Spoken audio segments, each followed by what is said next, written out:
Sir இங்கே தான். வாங்க வாங்க சார். வாங்க.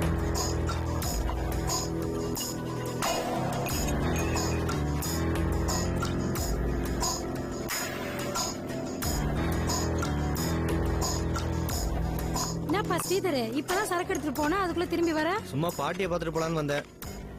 ஆமா, இவங்களாம் யாரு? என் ஃப்ரெண்டு. பாட்டி பாட்டி பாட்டி. என்ன ஸ்ரீதர், பணம் கொண்டு வந்திருக்கியா? இவங்கெல்லாம் என் ஃப்ரெண்டு. நான் பண்ற ஊறுகாய் வியாபாரத்தை பார்க்கணும்னு சொன்னாங்க, அதான் கூட்டு வந்தேன். நான் தானே இந்த இடத்த வாடகைக்கு எடுத்து பாட்டில் வாங்கி லேபிள் ஒட்டி எலுமிச்சம்பளம் மாங்காய் மிளகாத்தூள்லாம் கொடுத்து உன்னை ஊறுகாய் பண்ண சொல்லி உனக்கு சம்பளம் தரல, அதான் காட்டு போலான்னு வந்தேன்.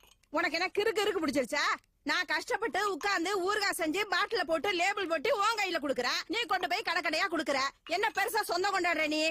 பாத்தீங்களா சார், பாத்தீங்களா பாத்தீங்களா, சொன்னா நம்ப மாட்டேன்னீங்க. அந்த அம்மாவே சொல்லிட்டாங்க பாருங்க, கடைக்கடையா போடுறது மட்டும்தான் நான். யாருப்பா இவங்க? நீங்க தயார் பண்றீங்களே கதம்பம் ஊறுகாய், அதோட ஒரிஜினல் ஓனர் இவங்க தான். சின்ன வயசா இருக்கு பாக்குறதுக்கு. அது விடுங்க, இந்த ஊறுகாய் தயாரிக்க சொல்றது யாரு உங்களுக்கு? ஏன்பா அத நீ கேக்குற? நான் ஒரு வக்கீல். அத நிக்கிறாரு, அவர் இன்ஸ்பெக்டர். மஃப்டில வந்திருக்காரு. நீங்க டூப்ளிகேட் ஊறுகாய் தயாரிக்கிறீங்களே, அந்த விஷயம் ஓனர் நமக்கு தெரிஞ்சு போச்சு. அவங்க தான் கம்ப்ளைண்ட் பண்ணிருக்காங்க. அதான் உங்களை அரெஸ்ட் பண்ணிட்டு போலான்னு வந்து. என்னது அரெஸ்ட் பண்ணுவா? எதுக்குப்பா? நான் கஷ்டப்பட்டு ஊறுகாய் செஞ்சு வீடு வீடா கொடுத்துக்கிட்டு இருந்தேன். உங்க கம்பெனில இருக்கிற ஆள் தான் வந்து பாட்டிலும் லேபிளும் கொடுத்து ஊறுகாய் அதுல போட்டு கொடுமா, நான் உனக்கு 10 ரூபா மேல தரேன்னு சொன்னாரு. அதான் செஞ்சுக்கிட்டு இருக்க. எதுக்கு நீங்க என்ன அரெஸ்ட் பண்ணணும்? டேய் கிழவி, நான் போலீஸ்காரன். கேள்வி கேட்டா பதில மட்டும் சொல்லு, சும்மா நீ கேள்வி கேட்டுட்டு இருக்காத, புரிஞ்சுதா? வக்கீல் சார், நீங்க கேள்வி கேளுங்க. இந்த ஊறுகாய் ஆர்டர் பண்றாரு, அவர் பேர் என்னன்னு தெரியுமா? தெரியாது. ஆள் எப்படி இருப்பாரு? உயரமா சிகப்பா மீச வச்சிருப்பாரு. போன் நம்பர் ஏதாவது கொடுத்தாரா? இல்ல. 10 நாளைக்கு ஒரு வாட்டி வருவாரு, பாட்டிலும் லேபிளும் கொடுத்துட்டு போவாரு. நான் ஊறுகாய் போட்டு இந்த பிள்ளைகிட்ட கொடுத்து அனுப்புவேன். சமீபத்துல எப்ப வந்தாரு? 2 நாளைக்கு முன்ன வந்தாரு. சரி, நாங்க இந்த பாட்டில் லேபிள் எடுத்துட்டு போறோம். எதுக்குப்பா? டேய் கிழவி, சொல்றத மட்டும் கேளு, சும்மா குறுகுற பேசாத. பேசினா உள்ள தள்ளி முட்டி முடி தட்டிடுவேன், புரிஞ்சுதா? என்ன? Kailash, hold on here. She's a poor lady. அவங்க என்ன பண்ணுவாங்க? She's not the culprit. Okay? Okay. Just for fun. Madam, கிளம்பலாமா? மேடம், பாட்டி ரொம்ப நஷ்டப்பட்டிருக்காங்க. ஒரு 500 ரூபாய் கொடுங்க. 500.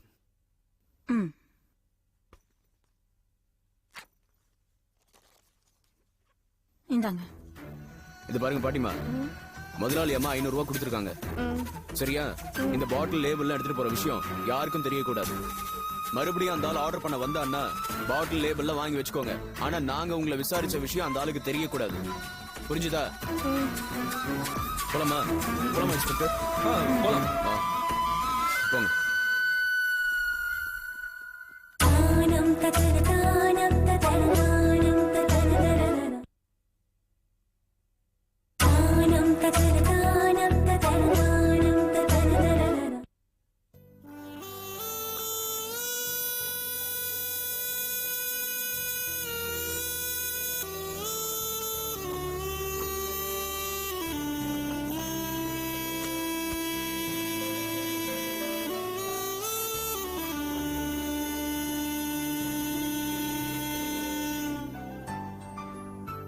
கண்ணம்மா, ஏய் ஏன்டா படுத்துட்ட? எந்திரா ப்ளீஸ். என்ன ஆச்சுடா செல்லம்? நான் அன்னைக்கே வளகாப்புக்கு போக மாட்டேன்னு சொன்னேன்ல, நீங்க தானே போன்னு சொன்னீங்க. போன இடத்துல வயித்துல அம்மி வச்சுக்கோ குழவி வச்சுக்கோன்னு அசிங்கப்படுத்திட்டாங்க. இங்க பாருங்க, உங்க அம்மாவுக்கு பேரனோ பேத்தியோ வேணுமா? போங்க, போய் கடையில போய் வாங்கி கொடுங்க. ஏன்டா செல்லம், ஏன்டா செல்லம் இப்பெல்லாம் பேசுற? நான் குழந்தை பெத்துக்காம இருக்கிறதுக்கு யார் காரணம்? அது சரி, இப்ப எதுக்கு அதை பத்தி எல்லாம் பேசிக்கிட்டு? நான் பேசல, உங்க அம்மா என்ன அப்படி பேச வைக்கிறாங்க. கல்யாணம் ஆன உடனே நான் என்ன சொன்னேன்? இன்னும் 5 வருஷத்துக்கு குழந்தை பெத்துக்க மாட்டேன்னு சொன்னேனா இல்லையா? உங்க அம்மாவுக்கு என்னை கழுவியாக்கி பாக்கணும்னு ஆசை. கையில ஒண்ணு, இடுப்புல ஒண்ணு, வயிற்றுல ஒண்ணுன்னு என்ன சுமக்க வைக்கணும்னு நினைக்கிறாங்க. எனக்கு எனக்கு 1008 வேலை இருக்கு செந்தில். ஃபேக்டரியில எவ்வளவு பிரச்சனை இருந்தாலும் என்னைக்காவது நான் உங்களை மறந்திருக்கேனா? உங்க அம்மாவுக்கு என்ன பார்த்தா குழந்தை பெத்துக்கிற மாதிரி தெரியலையா? ஆம்பளை மாதிரி இருக்கேனா, நிக்கிறது நடக்கிறது பேசுறது எல்லாம் ஆம்பளை மாதிரி இருக்குன்னு வெளியெல்லாம் சொல்லிட்டு திரியறாங்க. எனக்கு வேணும், நல்லா வேணும் செந்தில். உங்களை பேர் சொல்லி கூட கூப்பிட முடியல. என் புருஷனா ஆசையா செந்தில் கூப்பிடுறதுக்கு பெட்ரூம்க்கு வர வேண்டி இருக்கு. இந்த டெய்லி என்னமோ குடிக்கிறீங்களே, அத எனக்கு கொஞ்சம் கொடுத்துருங்க, நானும் குடிச்சிடுறேன். தலையை வெடிச்சு போற மாதிரி இருக்கு. டேய் என்னடா இது, எங்க அம்மா பேசுனதுக்கு என்கிட்ட ஏன்டா கோவப்படுற? இதோ பாரு, நீ கோவப்பட்டா நான் டென்ஷன் ஆயிடுவேன். அடுத்த வாரமே ஒரு பத்திரிகைக்கு நான் கவிதை எழுதி தரணும். நீ டென்ஷன் ஆனா என்னால கவிதை எழுத முடியுமா? நீ தானே என்ன நல்லபடியா வச்சுக்கணும். நான் உங்களை சந்தோஷமா வச்சுக்கணும்னு தான் நினைக்கிறேன். உங்க அம்மாக்கு தான் அது புரிய மாட்டேங்குது. இங்க பாருங்க, நாளை காலைல எழுந்தது முதல் வேலையா நான் இன்னும் 2 வருஷத்துக்கு குழந்தை பெத்துக்க மாட்டேன்னு உங்க அம்மாட்ட போய் சொல்றீங்க. சரி சரி, எங்க அம்மா கிட்ட நானே சொல்லிக்கிறேன். நீ ஒன்னும் டென்ஷன் ஆகாத. எனக்கு கவிதையே எழுத வர மாட்டேங்குது. நாளைக்கே கவிதை கொடுத்தாகணும். ப்ளீஸ். அதுக்கு இப்ப என்ன பண்ணணும்? உன் மடியில படுத்துக்கிட்டேன்னா எனக்கு கவிதை தன்னால வந்துடும். கொஞ்ச நேரம் உன் மடியில படுத்துக்கிறேன்டா, கொஞ்ச நேரம் ப்ளீஸ்டா.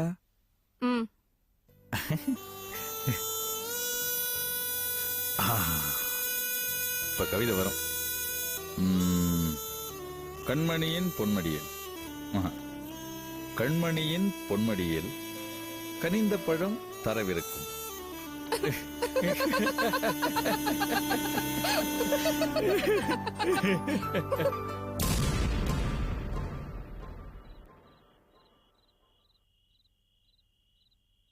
கீது, கீது ஒன்னதானே? எவ்வளவு நேரமா இப்படியே இருப்ப? மனசு சரியில்லைன்னா சொல்லு, கோயிலுக்கு போயிட்டு வருவோம். ஏதாவது சாப்பிடுறியா? 2 தோசை போட்டு தரட்டுமா? ஒன்னு புரிஞ்சுக்க கீது, நீ கேக்குறது பொம்மை இல்ல, குழந்தை. அவங்க யோசிக்கணும், முடிவெடுக்கணும். எல்லாத்துக்கும் மேல நாம ஒரு பேரம்பேத்திய கொஞ்சணும்னு அந்த ஆண்டவன் நினைக்கிற போல இருக்கு.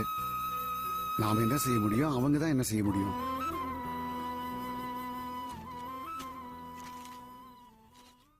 என் மனைவி நல்லவள், அழகானவள். அவள் வயிற்றில் பூ மலரும் என்று காத்திருந்தேன். கல் முளைத்ததென்று அவள் சொன்னாள்.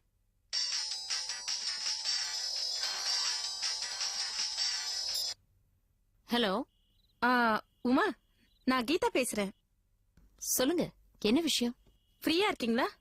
நான் உங்ககிட்ட கொஞ்சம் பேசணும். நான் ஃப்ரீயாவும் இல்ல பிஸியாவும் இல்ல. இப்பதான் படுக்கலான்னு ரூம்குள்ள வந்தேன். நான் என் ஹஸ்பண்டோட இருக்கேன். ஏதாவது முக்கியமான விஷயமா இருந்தா சொல்லுங்க. ஓ, சம்மந்தி கூட இருக்காங்களா? சரி, நான் அப்புறம் பேசுறேன் உமா.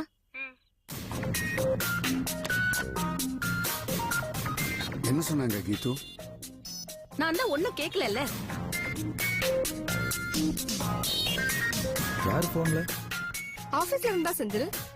மிஷின் என்ன கூப்பிடுறாங்க, லாரி என்ன கூப்பிடுறாங்க, லேபர் லீவ்னா கூப்பிடுறாங்க. ஒரே தொந்தரவா இருக்கு. அதான் உங்க கூட இருக்கேன்னு சொல்லி கட் பண்ணிட்டேன். அப்புறம் குரல் மாத்தி பேசுன? குரல் மாத்தி பேசாம இப்ப உங்ககிட்ட கொஞ்சம் கொஞ்சம் பேசுறேன், அந்த குரல்ல பேச சொல்றீங்க. அப்புறம் யார் மதிப்பா? அதான் அம்மா குரல்ல பேசினேன். செந்தில், உங்களுக்கு ஒரு விஷயம் தெரியுமா? அம்மா குரல் கேட்டாலே கம்பெனில எல்லாரும் பயப்படுவாங்க. என் குரலும் அம்மா குரல் மாதிரியே இருக்கா.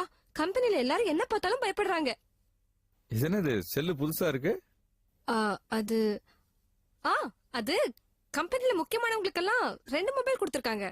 நாங்க ரொம்ப முக்கியமானவன் இல்லையா, அதான் எனக்கும் 2 மொபைல் கொடுத்திருக்காங்க. அப்போ ஒண்ணு பண்ணு, இந்த நம்பரும் எனக்கு கொடு. 2 செல்லையும் மாறி மாறி உமா கொடுப்பேன்ல. நோ செந்தில், இது அபிஷியல் நம்பர். இந்த நம்பர் நான் உங்களுக்கு தரமாட்டேன். நீங்க பழைய நம்பருக்கே போன் பண்ணி எவ்வளவு உமா வேணா கொடுங்க, சரியா? அந்த நம்பர் தருவியா தரமாட்டியா? செந்தில், கவிதை வரலையா? என் மடியில படுத்துக்கிறீங்களா? எனக்கு கவிதை வந்துருச்சு.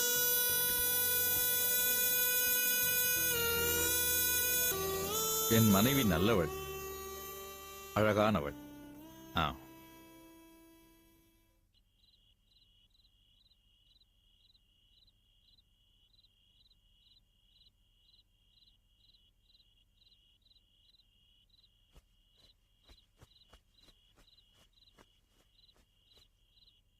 பரணி, சுவாதி பத்ரி கிட்ட இருந்து பணத்தை வாங்கிட்டா. அவ மனசு மாறி பணத்தை செலவு பண்றதுக்குள்ள நீங்க அவகிட்ட இந்த பணத்தை வாங்கிடுங்க. தூக்கம் வருது அது இதுன்னு சாக்கு சொல்லிட்டு பெட்ரூம் பக்கம் வந்துடாதீங்க. வெயிட் பண்ணி பணத்தை வாங்கிட்டு வாங்க. நீ போ.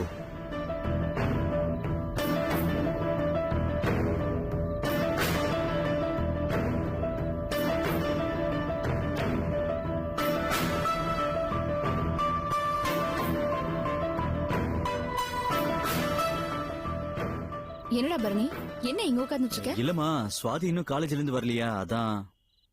என்ன திடீர்னு தங்கச்சி மேல இவ்ளோ பாசம்? இல்ல, அவளை பார்த்து பேசிய 2 நாள் ஆச்சா, அதான் இன்னைக்கு பார்த்து. சரி.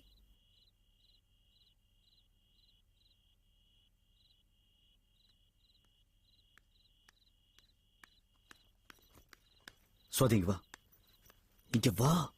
அம்மா கிட்ட செக் வாங்கிட்டியாமே? அண்ணி சொன்னாங்களா? யாரோ சொன்னாங்க, குடு. தரமாட்டேன். ஏன்? அம்மாவை ஏமாத்துறது தப்புன்னு தோணுது பரணி. நான் செக்க அம்மா கிட்ட திருப்பி கொடுத்துட்டு போறேன். இவ்வளவு நாள் அம்மா 5000க்கு 10,000க்கு ஏமாத்தினி, அப்ப தெரியலையா? இப்பதான் ஞானம் பிறந்ததா? இவ்வளவு நாள் ஏமாத்தினா இன்னுமா ஏமாத்தமா என்ன? இது தப்புன்னு தோணுது. கொடுக்க மாட்டேன்னா கொடுக்க மாட்டேன் பரணி. நான் அம்மாவை கூப்பிட்டு செக்க கொடுக்க போறேன். குட்ரி, கொடுக்க மாட்டேன்னு சொல்லிட்டு இருக்கேன். ஸ்வாதி, என்ன அண்ணன் கிட்ட சண்டை போட்டுட்டு இருக்க? சண்டை எல்லாம் இல்லம்மா, we are just playing. உனக்காக எவ்வளவு நேரம் வெயிட் பண்ணிட்டு இருந்தான் தெரியுமா? கொஞ்சம் நல்லா தான் பேசம்மா. நல்லாதான் பேசிட்டு இருக்கேன். என்ன பரணி? இந்தாங்கம்மா. இது அந்த பத்ரி சார் கிட்ட கலெக்ட் பண்ண 50,000 rupees செக். உன் ஃப்ரெண்டு ஃபாரினுக்கு போய் படிக்கணும்னு சொன்னியே, ஃபீஸ் கட்டலையா? இல்லம்மா, டேட் பார் ஆயிடுச்சான். அடுத்த வருஷமா படிக்க போறலாம். சோ அடுத்த வருஷம் வாங்கிக்கிறேன்னு சொன்னாமா. சுவாதி, இது அம்மா அந்த பொண்ணுக்கு கொடுத்தது இல்லையா? இது அவளுக்கு இல்லனா வேற யாராவது பணம் இல்லாம கஷ்டப்படுறவங்களுக்கு கொடுத்து உதவலாம் இல்லையா? அம்மா பாத்துப்பாங்க பரணி, அம்மாக்கு தெரியும். Good night. Good night. என்ன பரணி, தூங்க போலியா? குட் நைட்மா. நில்லுடா. ஆமா, அது என்னது அந்த குணா பிரதர்ஸ் பிரச்சனை? ஒண்ணு இல்லையே, ஒண்ணு இல்லம்மா, ஒண்ணும் இல்ல. அவங்க 2 பேரும் வீட்டுக்கு வந்து உன்னை மிரட்டிட்டு போனாங்களாமே? யார் சொன்னா? லட்டு, உன் பொண்ணு லட்டுதான். இது பாருடா, எனக்கு எல்லாமே தெரியும்டா. உன் தம்பியும் தங்கச்சியும் என்னை ஏமாத்தி பணம் வாங்கினதே உனக்காக தானே எனக்கு நல்லா தெரியும். அட்லீஸ்ட் என்னை ஏமாத்துறதுலயாவது நீங்க 3 பேரும் ஒத்துமையா இருக்கீங்களே, எனக்கு அதுல சந்தோஷம்தான். உன் தம்பி கார்த்திக் உன்கிட்ட 50,000 ரூபாய் கொடுத்திருப்பான். இந்தா, இதையும் வச்சுக்கோ. நல்லபடியா உன் பிசினஸ் பண்ணு. இல்ல வேணாமா, எனக்கு வேணாமா. நான் தொட்ட எதுவுமே விளங்காதுமா. எனக்கு எந்த பிசினஸ்மே ஒத்து வராது. நான் ராசி இல்லாதவமா நானு. எனக்கு எதுவுமே வேண்டாமா. பரணி, பாசிட்டிவா திங்க் பண்ணு. உன்கிட்ட தன்னம்பிக்கையே இல்ல, அத முதல்ல வளர்த்துக்க. இன்னும் எத்தனை நாளைக்கு இப்படியே இருக்க போற நீ? எப்ப பார்த்தாலும் சிம்பத்தி கிரியேட் பண்றது, மத்தவங்க கிட்ட ஹெல்ப் எதிர்பார்க்கறது, இப்படியே இருந்தா அது கோழைத்தனம்டா. வீரியம் உள்ள விதைய வீதியில போட்டாலும் முளைக்கும். எந்த காரியத்தையும் தைரியமா செய்யறவன் தான் ஜெயிப்பா. நீ தைரியமா பிசினஸ் பண்ணு, ஜெயிப்ப.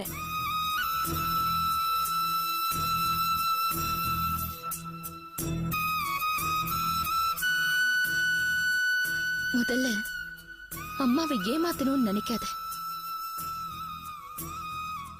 நான் என்ன உன் மேல பாசம் இல்லாதவளா? உனக்கு உதவி பண்ண மாட்டேனா?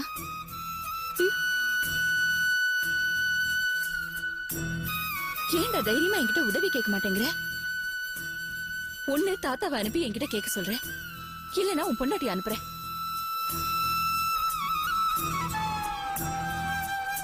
அம்மா உதவி பண்ணுங்கன்னு உன் மனசால நினை. நான் உதவி பண்றேன், ஆனா என்னை ஏமாத்தணும்னு மட்டும் நினைக்காத.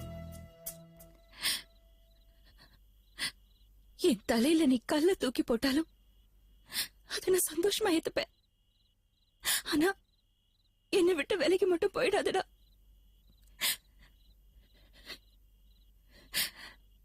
நான் உன் அம்மாடா, அதை எப்போ ஞாபகத்துல வச்சுக்க.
என்ன விஜய் வீட்டுக்கு வந்திருக்க ஆபீஸ்க்கு வந்திருக்கலாமே.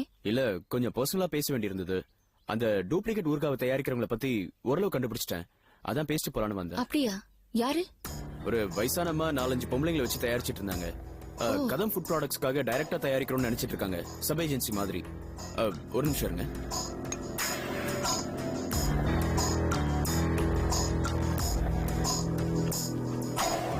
இது பாத்தீங்களா? அத்தனையும் டூப்ளிகேட் லேபிள்ஸ்.